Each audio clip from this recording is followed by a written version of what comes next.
The Acharyas say, although it's not in the Bhagavatam, when Krishna left, that's later, when he left the gopis and they're speaking chapter 31, Gopi Geet, you know, Jayati te dikam janmana vraja, like this.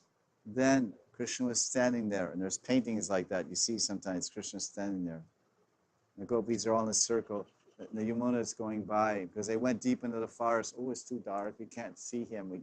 And there's so many trees and there's so many leaves. Even though we're crying, Sham, Krishna, he won't be able to hear us. Only we're hearing our voices are echoing and bouncing off the trees. Just like Vyasadeva when he called Shukamuni. Shukamuni ran into the forest. Oh, hey Putra, hey Putra, hey Putra. Oh Vatsa, oh Vatsa, oh Vatsa. Vatsa means my calf-like son. Oh Vatsa, oh Vatsa. And only you see in the first canto, everyone read, only the trees were echoing in response.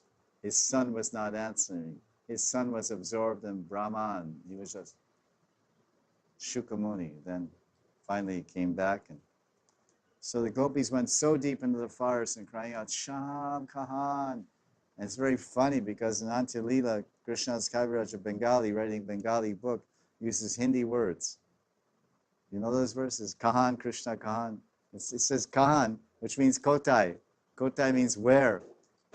And I heard that Vaitadas was saying this in your classes. He said, and this, I saw that because I knew those verses. And they're searching for Krishna. Where have you gone? Kahan, Kahan, Kahan.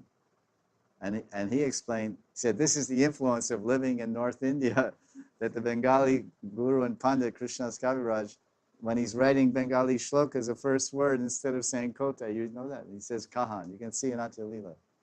Many, many beautiful verses describing the Viraha Bhav of Mahaprabhu in the mood of Radharani.